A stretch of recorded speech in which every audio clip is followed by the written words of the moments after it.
I know we just talked a little bit ago about Bill Wees, who's a good friend of mine. He has the 23 Minutes in Hell. You have a very similar story, but yours is, a little bit nicer. You got to go to I got the heaven. better deal. You got, yeah, you got the Yeah. better deal. You got to go to heaven. And I saw your testimony recently on Vlad, who's a good friend of the channel's page. And I thought, man, this would be such a powerful story for my audience, for the people on my page to listen to. And so I'm just super excited to have you on. I think for Bill's story, there's an urgency when you hear a story of, I want to tell everyone about God so no one goes to this place. But hearing your story, I feel the same urgency, but this is the urgency. I want to tell everyone about God so that everyone goes with me to this amazing place. Like, I want my friends and family there. I want my kids there. I want my coworkers there. And so there really is an urgency to your story. There's of course, a gospel message to it, but I really believe that tonight God's going to spark hope in someone. Maybe you're in the chat tonight and you're a believer and you say, I'm already saved. I'm going. This is still such an amazing testimony and such an amazing story of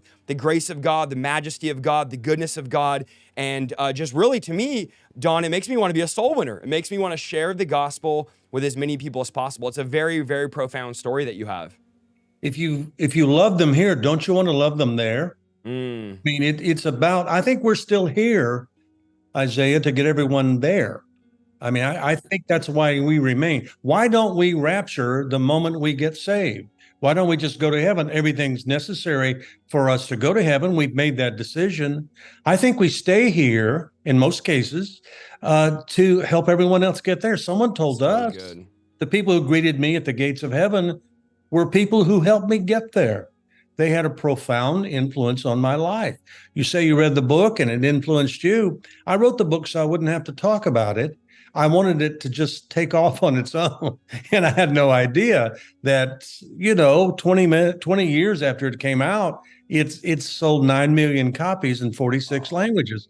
So I tried to put something behind me and God put it in front of me. And he does that sometimes. We're trying to get past something, but God had used it to bring, I don't know. I'll find out one day when I get back to heaven who read it, and what influence that it had. I've talked to a lot of people here who seem to me have been influenced by it. But we're here to help everyone else get there. Yes. If you're ready, heaven's a prepared place for prepared people.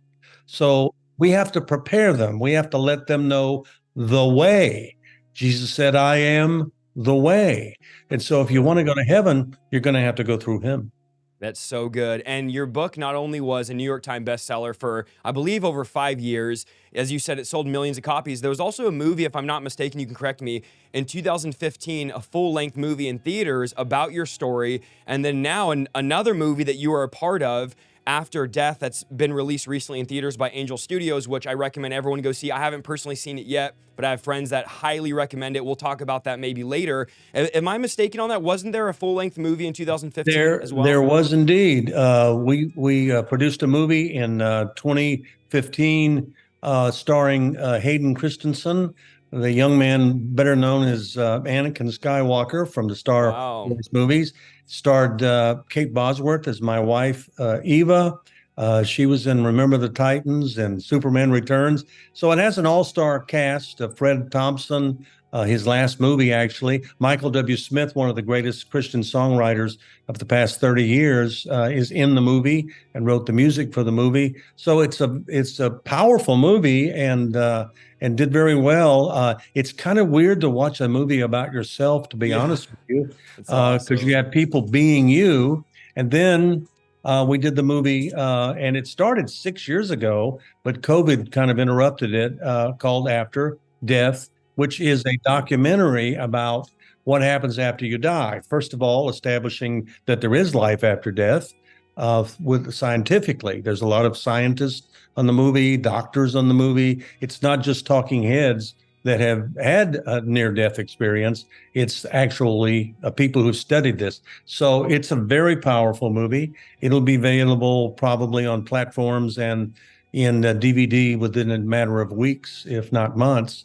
So yes, it's important. And I signed on to do the movie with no compensation whatsoever, because I wanted it to be, I wanted people to know there is life after death. and that you Wow. need to be ready for it. So yes, a couple That's of movies. powerful. I've written 5 books. I am utterly serious about getting people into heaven, and it is urgent. I got killed on the way to church. What does that say? Wow. You better be ready all the time. You're going to take your last breath here one day, and it could be today, and you're going to take your next breath somewhere else, because hell is just as real as heaven, as Bill Weiss would tell you. So you got to Yeah. be ready for what's next, and that's why we're doing what we do. We're trying to get people into heaven and help them have a better trip on the way. That's so good. Yeah, you look at the death rate is 150,000 to 200,000 people die every single day, and every Absolutely. single one of them are going somewhere. You know, They the are current death rate is 100%. Every single person 100%. is gonna die. No one's escaping this. We're all mortal. Our lives are fragile at any moment. And I always say, people think eternity is in front of them, when in reality, eternity is right on the side of us. It's not like in 20 years I'm going to go into eternity. At any moment, as you know, we can slip right into eternity, step to the side, and be right there in eternity. So for you, January 18th, it's 1989. You're Right. on your way home from a church conference in Texas. A Yes. semi-trailer truck strikes your Ford Escort while crossing a bridge. Take us right there, and just, I'll interview as we go, but share the story with those that don't know or haven't heard it. What happened to you? I was attending a pastor's conference about 100, 120 miles from my home in Southeast Texas. And it ended on a Wednesday morning, very cold, rainy morning. And so I was anxious to get back home. I was going to do a Bible study that night at my church. I had a stack of sermons on the seat beside me. I was going to begin a new sermon series the following Sunday morning. And so I drove out of the conference center and went home a different way. I was crossing a narrow 2-lane bridge with a big metal superstructure over the top of it. I did not make it across that bridge. A tractor trailer truck came down a steep embankment at the opposite end of the bridge. He said he swerved to miss a car that was driving very slowly in his lane, and he came into my lane and he hit me head on. Really rolled over my car and crushed it, and then struck a couple of more cars before he finally stopped. So 4 vehicle pileup on this bridge. Wow. Miraculously, no one else was hurt. The other 2 drivers of the cars, the driver of the truck, they were shaken up, of course. But I was killed instantly, which brings up an interesting point. What am I doing on this Yeah. program tonight? Yeah. Wow. I was killed instantly, and they obviously police ambulances arrived subsequently, and they started trying to help everybody. They did everything they could to try to resuscitate me. They were unsuccessful no matter what they tried. So I was pronounced dead on the scene, and the body was covered up waiting for a medical examiner to come out and release the body so that the bridge could be cleared and traffic could start flowing again.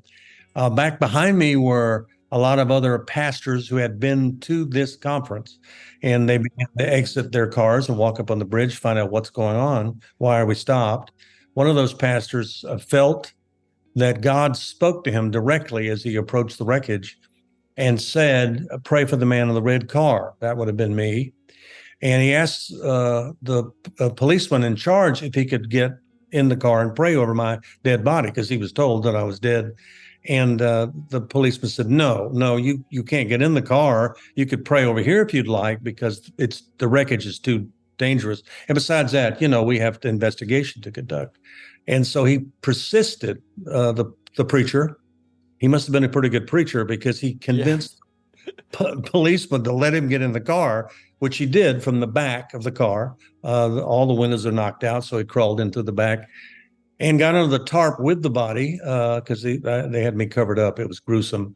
And you were And in the car covered up with some type of no, debris? they actually had the body covered up Okay. inside the car Gotcha. for 2 reasons. First of all, they didn't want anybody to look at me. Okay. It was really a gruesome sight. I had been dismembered, and then there were things in the car that were my belongings that they were trying to protect. Okay. Get to my family.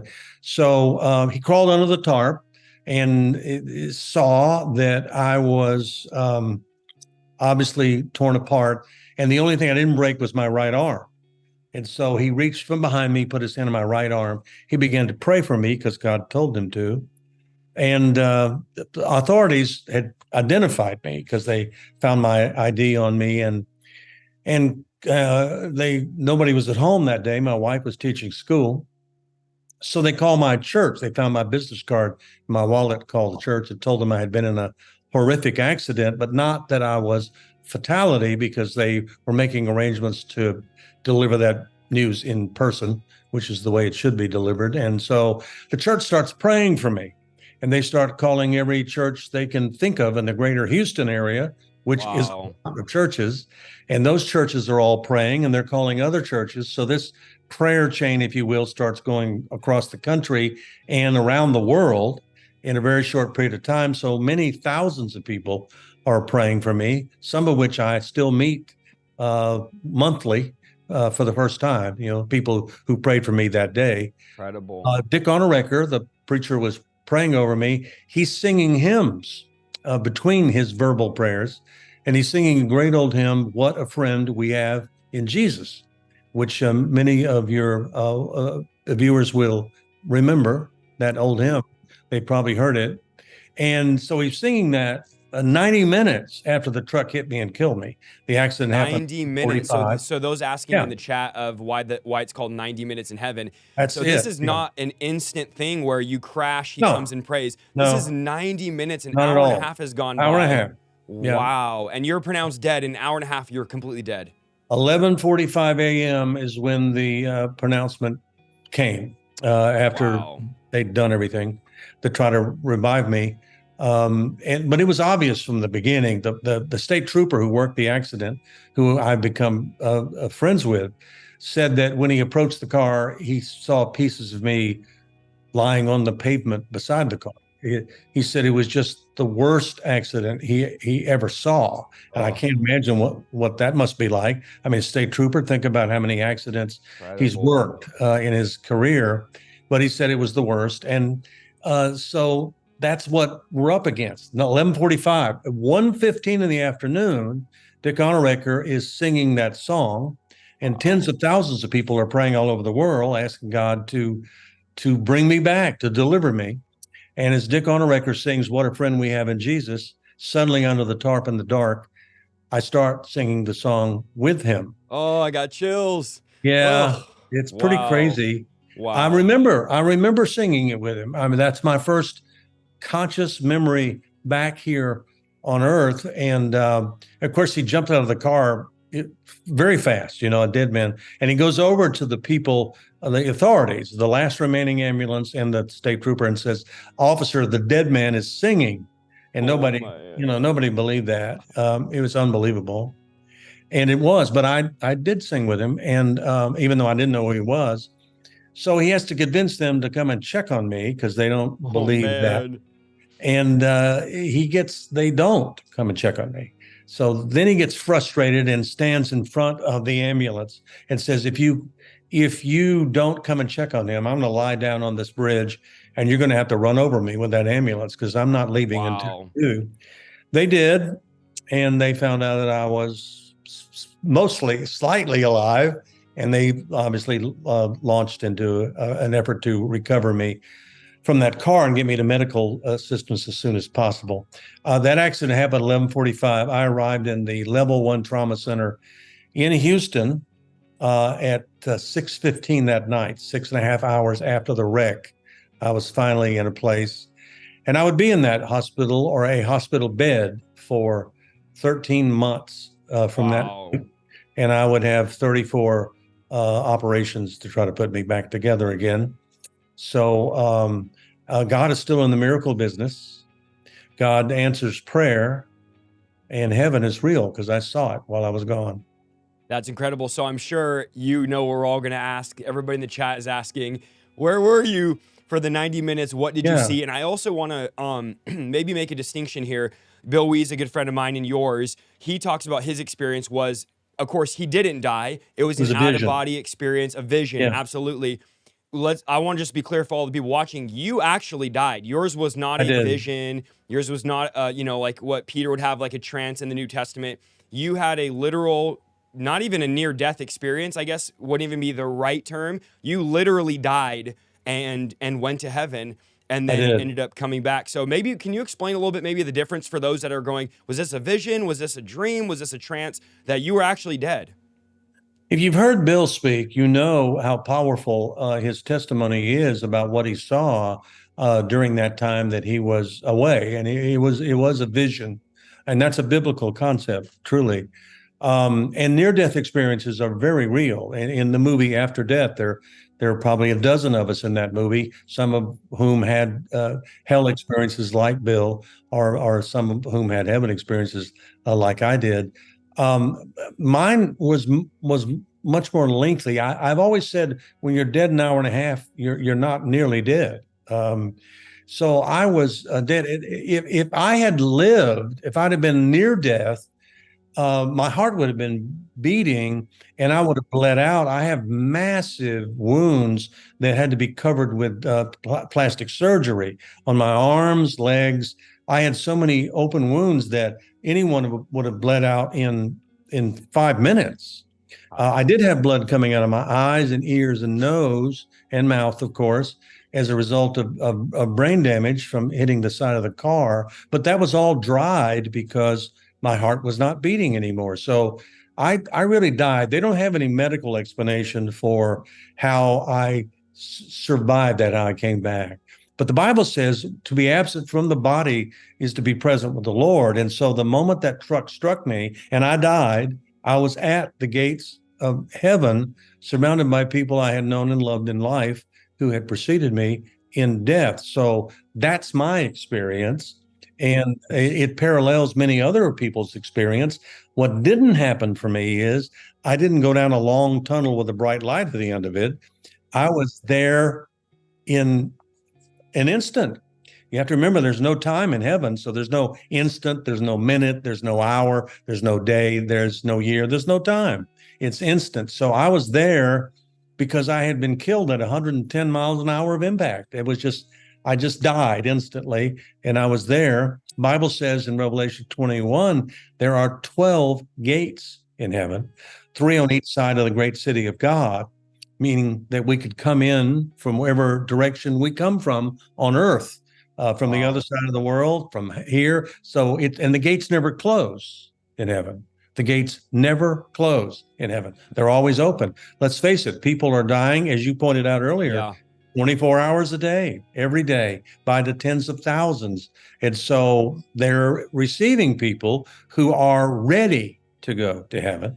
If you're not ready and you've not become a follower of Christ, the Bible's very clear. No man comes to the Father except through me, Jesus says. So they're coming all the time. And I was at one of those gates, one of the 12 gates, and it looks like the inside of an oyster. It is a gate made of pearl. Wow. We're told, again, in Revelation 21 that it would be, and it is. It's dazzling. I thought it was a living gate because it is so pulsating with life and light and power. And it's quite spectacular, quite beautiful and mesmerizing, really. It's an enormous pearl, but the gate is quite small, actually. The entrance is small because we go in one at a time. It's a personal decision. And we are told that the way is narrow, and it is. And so I'm poised there at the gate with all these people who came to greet me, and we're having a spectacular reunion. Heaven is a great Incredible. reunion.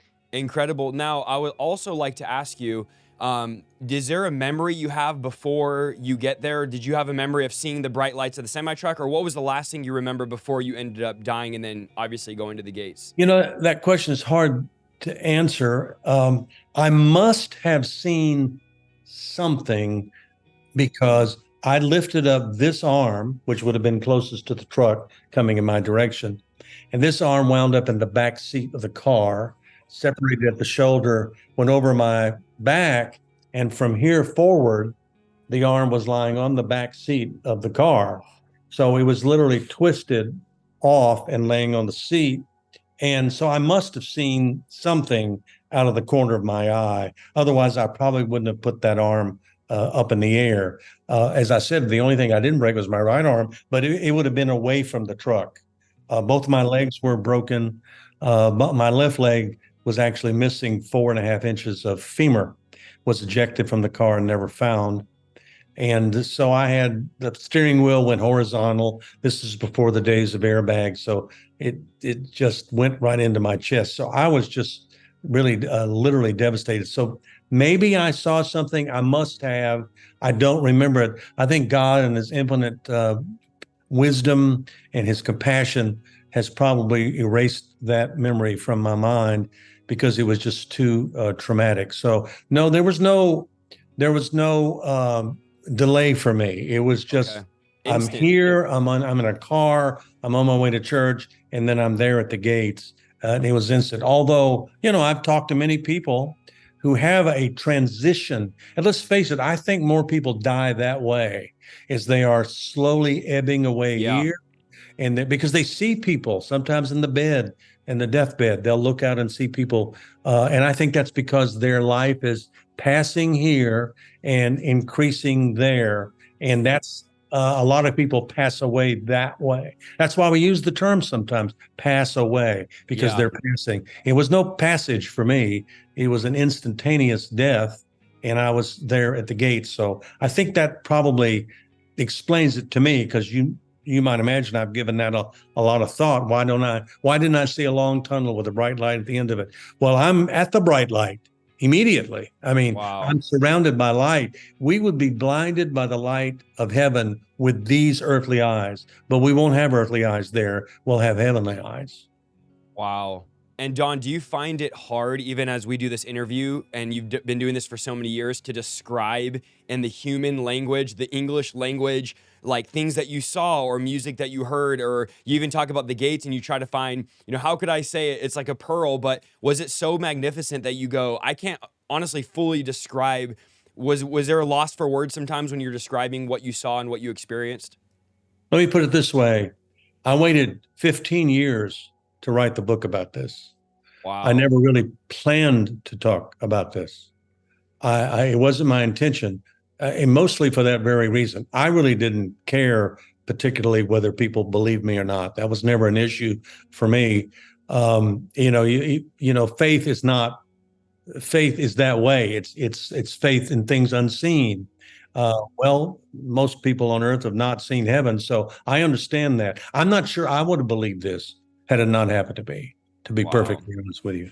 So I know I wouldn't have believed it on the day I was on my way to church that morning. When I know I wouldn't have believed something like this could have happened. But then, maybe that's why it did happen to me, because I certainly became a believer. I have the scars to show for it on the inside and the outside. So, yes, I waited a long time. How do you describe a heavenly place with earthly words? Really? Yeah. People that are a lot more focused than I'll ever be. People who are the autographs, the authors of the Bible, struggled with talking about it. Yes. So why should I be any different? It's heaven. There are no earthly words that do it justice.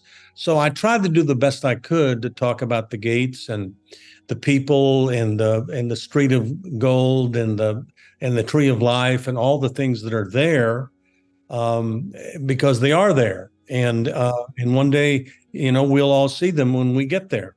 But talking about them now on Earth, very difficult, very difficult. I always felt sorry for the translators of my book. The 46 languages that it wound Yeah. up in. I mean, now they're having to translate a translation. I mean, I Yeah. wrote, and now they're having to try to describe that in another language. So that would have been difficult. It was certainly difficult for me to sit down and write about it, but and talk about it. I mean, I get to relive this over and over and over again, thousands of times. But you know what? I It's more important to talk about it, to motivate people to get ready for it, than it is for me to not have to want to go over and over and over again. I'm That's so I'm good. certainly willing to do that because I know what happens next, and I know too many people who died not ready, not ready, and that's too frightening a prospect. So that's why we do what we do, isn't it, Isaiah? Absolutely. And was there any type of judgment whenever you got there, or you say you're immediately at the gates, you didn't go through any type of judgment or anything like that? Is that correct? No, I think judgment is coming, Yeah, sure and certain.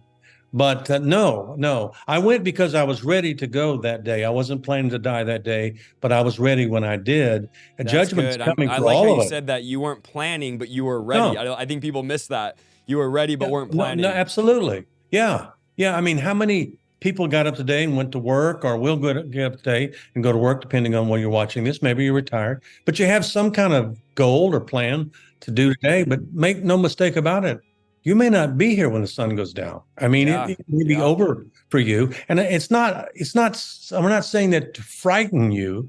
We're saying it to prepare you because you need to be ready for what happens next. And the only way to do that is to consider your eternal destination. And Jesus, right before he left here, now he understands death too. He experienced it. And pain. He experienced that. Right before he left, one of his followers, who had been with him 3.5 years, Thomas, says, we don't know where you're going. Because Jesus had said, I go to prepare a place for you. I mean, who better than a carpenter king to build us a yeah. better Come place? on. Yep. So he says, I'm going to prepare a place for you. And if I do, I will come back and receive you unto myself, that where I am, you will be also.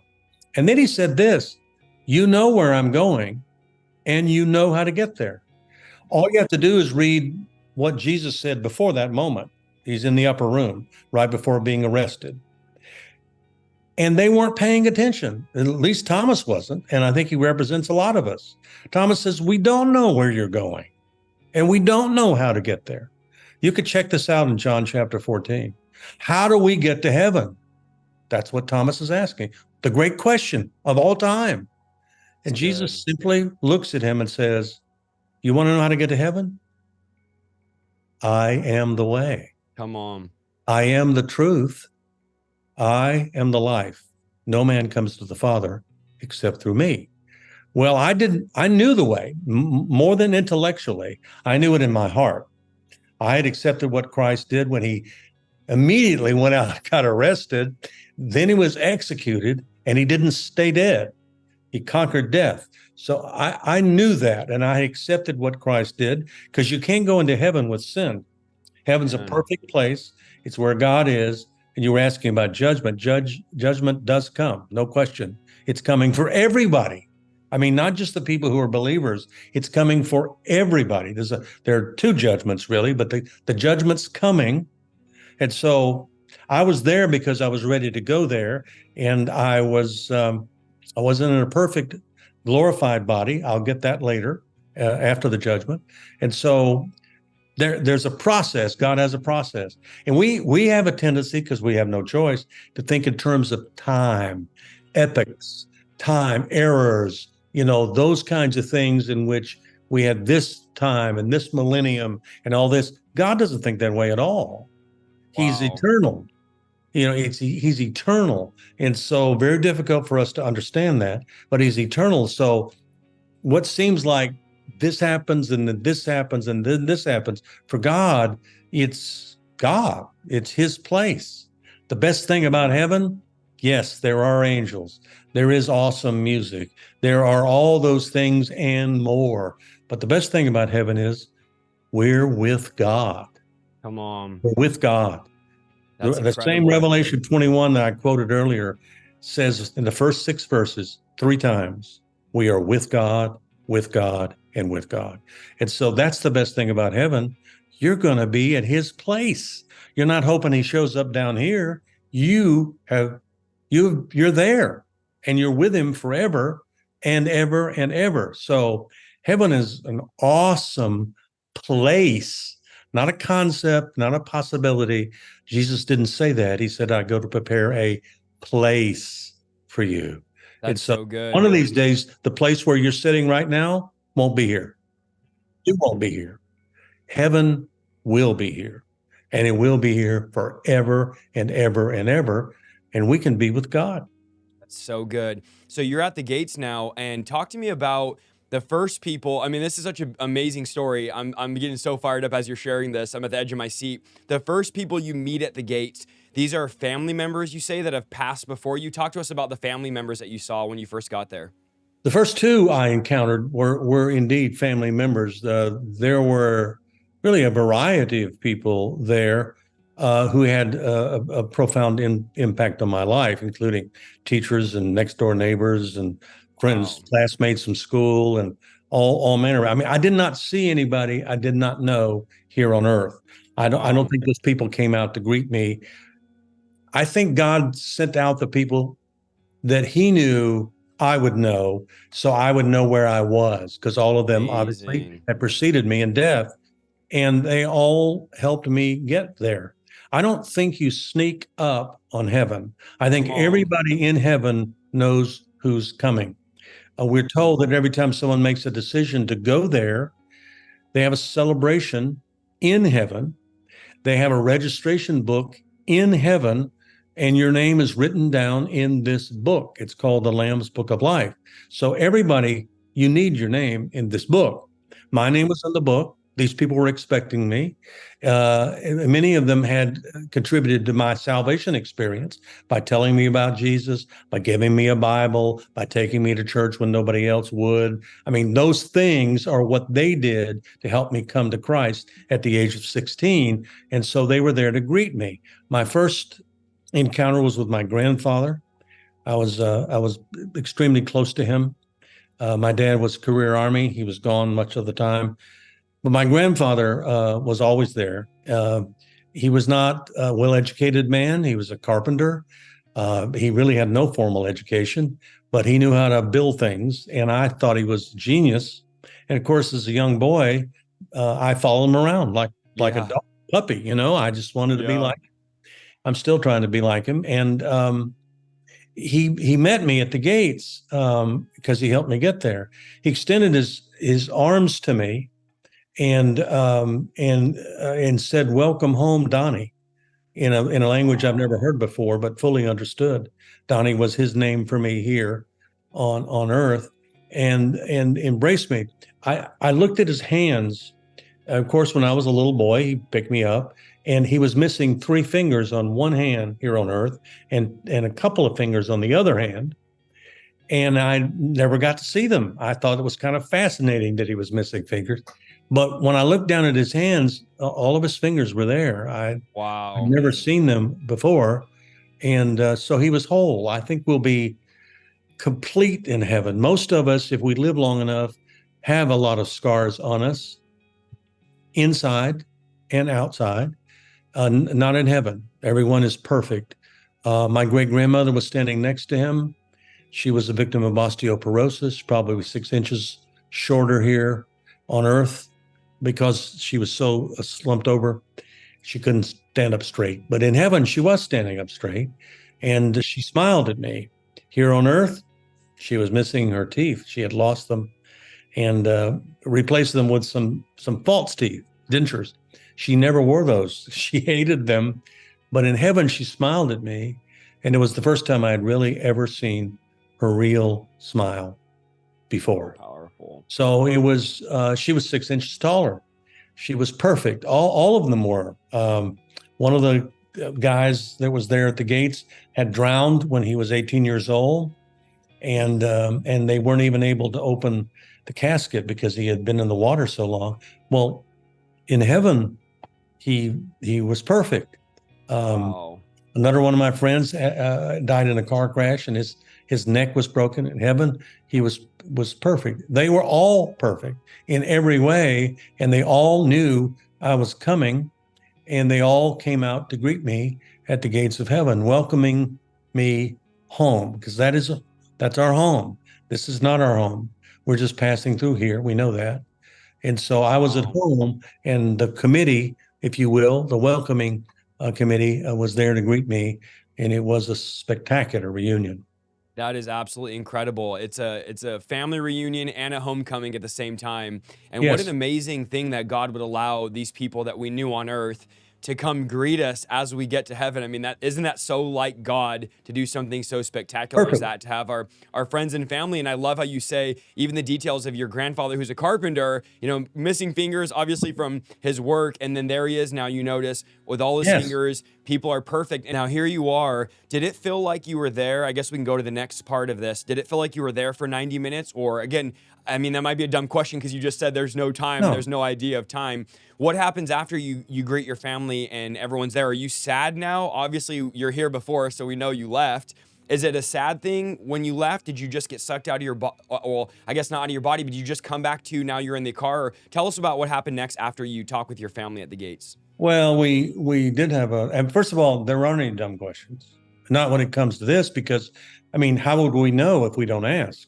So I Good. encourage people to ask and question. That doesn't bother me at all when people have questions about my experience. I will answer every question I possibly can, but as long as we understand faith gets involved at some point, and for some questions there are no answers, not here on earth Yeah. anyway. And so I went in. They parted. I'm passing all the angels that have greeted me, including probably the ones who lifted me up, because the angels are the ones who bear us up, and their glorious presence. I'm passing through the music, which was extraordinarily vivid to me. Thousands of songs glorifying God without any chaos, because they all fit together. They were symbiotic, and aromas. I mean, heaven's a sensory explosion, the most real thing that ever happened to me. I'm going in now to this portal, and the walls of heaven are really quite thick, and so I'm going in and I'm emerging on the inside. Yes, the golden boulevard. Yes, trees of life that we will eat of in heaven. Not forbidden, because we already know, we know good, and we know no evil. There is no evil there. So thrones high and lifted up in the center of the city. My intention was to go down that golden boulevard and climb that hill and fall at the feet of God and say, thank you for letting me come. But the moment I was emerging inside and taking it all in, it stopped just as instantly as the truck hit me, and I found myself in silence and darkness, and trying to make my voice work. I wanted to say, "What's going on?" I just got here, but I couldn't make it work. And then out of the darkness, and I was in total darkness, there's a voice, one voice, not the angelic host, not the praise songs, not it's just one voice, and this voice is behind me, and it's that preacher who's crawled in the car, singing "What a Friend We Have in Jesus," and he's making me sing with him, because once I became back, he was trying to keep me back. He did not want me to again. And so he's making me sing with him. And I am, and I don't know who he is. And I honestly, on earth, I didn't know what had happened to me. I didn't know I'd been in a wreck. I didn't know why I was in the dark. I didn't know why I was singing with this strange voice behind me. I didn't know any of that. It would be hours before I would kind of be fully informed as to what happened, and then the shock would wear off of the trauma, the massive trauma that I experienced, and I would begin to experience pain in a way that I did not know was humanly possible. I had a rough time physically coming back, because as I told you, I had 34 operations. They had to try to experimentally reattach my left leg, because I had double pneumonia and I couldn't get breathing treatments. So I could get out of traction. The arm had to be surgically reattached. My right leg was broken at the knee. I developed double pneumonia. And so it was a rough ride for a long time. And after months passed, I lay in the hospital bed there at the hospital, and really kind of argued with God about why he sent me back to this. I just didn't understand why he'd let me see that, and then took it away from me. And I told him so. And I encourage you to talk to God, anyone. You're thinking, well, God will get angry at me. He'd rather you be angry with him than ignore him. That's good. I encourage you to share your heart with God. No, he won't be angry with you. He wants to hear from you, and he would rather you do that than just completely ignore him. So I was frustrated, probably more than angry.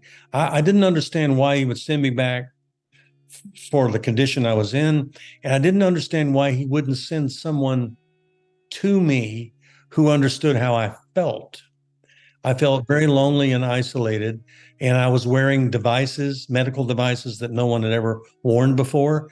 And so there was no one to even talk to about it. Even the doctor didn't understand because they'd never applied one before, and they certainly didn't know how it felt. So I felt very frustrated. And I told him so one morning in the hospital bed at about 3 a.m. And he spoke back to me, one of the two times in my life where I've heard the audible voice of God speak to me. And he said, this is not about you. This is about me. And what you need to do now. You need to get over your pity party, and you need to stop shaking your fist at me.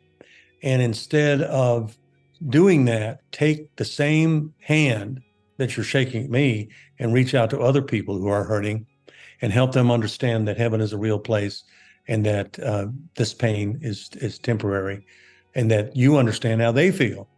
So I was obviously selfishly looking at it the wrong way. I wanted relief. I wanted answers. And God says, you are going to provide answers. You Wow. are going to hold on to someone else's hand who's in pain, maybe from a bankruptcy or a Wow. divorce or a hurricane or a death of a family member, or you fill in the blank. Whatever they're going through, they want to hold the hand of somebody who has overcome, somebody who understands what it's like to hurt like that.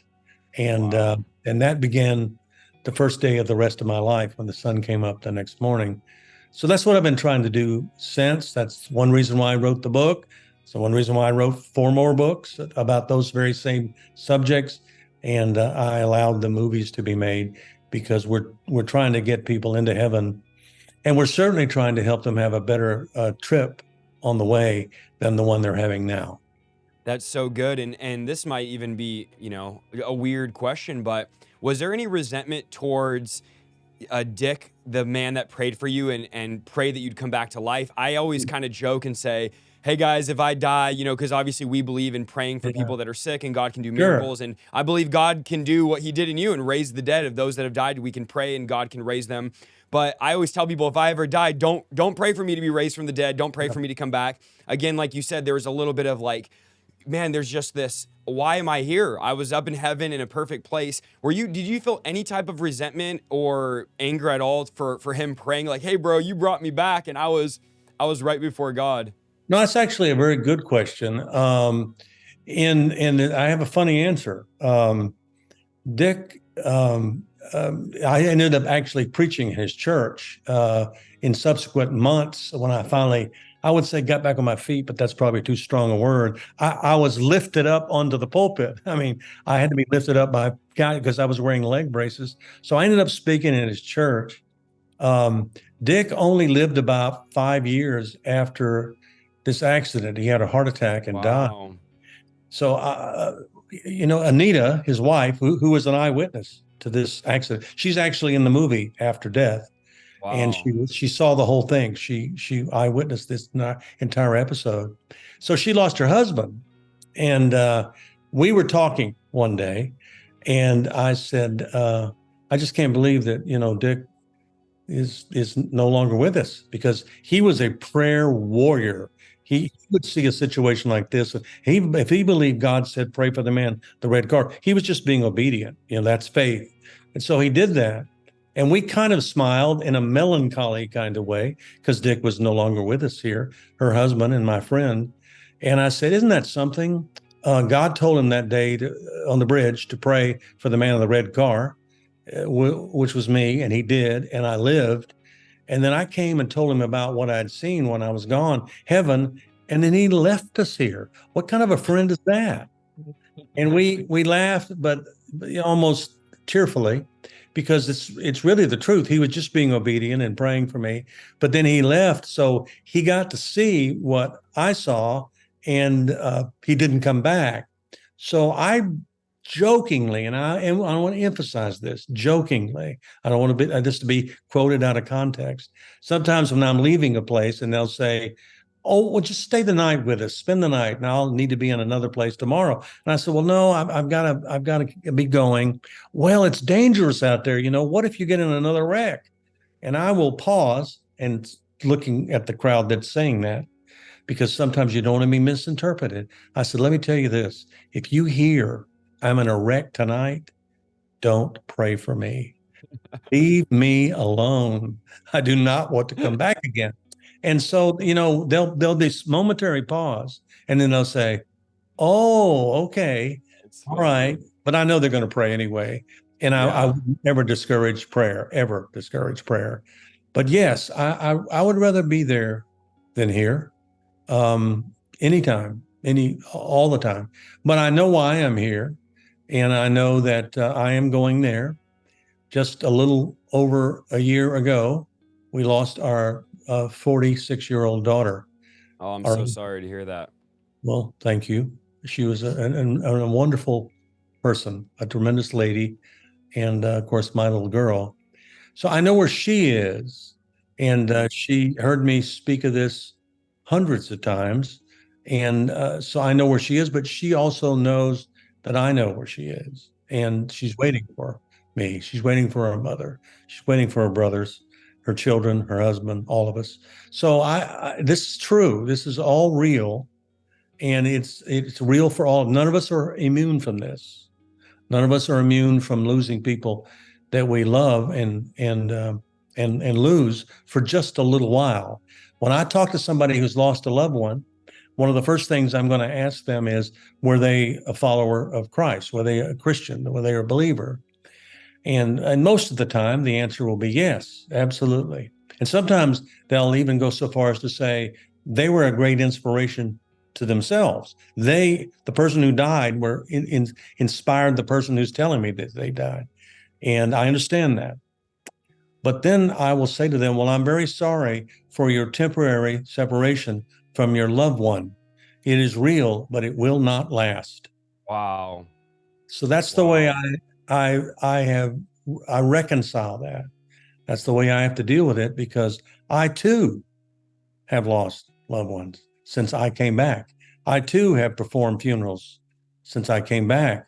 I too have gone to the cemetery since I came back. So I understand it, and I'm not I'm not angry that I was sent back, but I was confused for a long time, and I'm not in great shape at this age. All those broken bones and all those things have more or less caught up with me. So I don't move the way I used to move, because it's just, part of the aging process. And I may have a little exacerbated a little bit by breaking virtually everything you could break in my life, and just having had bypass surgery this year. So I'm moving a lot slower, but I know what happens next. I know what kind of body I'm going to have one day. There are no scars in heaven except Jesus' scars to remind the rest of us of how we got there. And you will not have a scar on you. But in heaven, we don't. He does. And so I can't wait to go where there are place where there's no scars and no heart attacks and no cancer and no disease or illness or heartbreaks. None of that. That's so amazing, and it gives me so much hope. I was even getting emotional earlier when you were talking about family members being at the gate, because as you said, you've lost children that you know now, obviously through your experience, that they're going to be at the gate waiting for you to greet you. And I think of family members that have gone. And I was with my grandma when she passed. I was with my grandfather when he passed, and thinking about these were pillars in our family of the faith, and that they're going to be there one day at the gate meeting me. I think for so many people, there's a few thousand people live watching right now. It brings so much hope to people. Obviously, there's a lot of people in the chat that are watching live that have lost family members, lost children, lost loved ones, been through horrific things as you have. And now I think this gives them so much hope of, man, one day I will see them again. One day I will meet them at the gate. One day there's a hope for me. I don't have to live my life in anxiety and depression and fear and sadness and sorrow and grieving. Obviously, grieving and all that is normal. But man, there's a rainbow after the storm. I'm going to see them again. I'm going to see my kids that have gone again. If they were a Christian, obviously. I'm going to see my family. And then also, another thing I'm thinking of, Don, is that, man, I want to tell my friends and family that aren't saved about God and share the good news, the gospel of Jesus Christ with them, because I want them to be there. I want to spend forever with them. I obviously don't want no one to go to hell, but there's another side of me that goes, man, I want them in heaven. Like, this place sounds so amazing. I want them to be there with me forever. It really motivates me to say, I want to share my faith. I want to witness to people.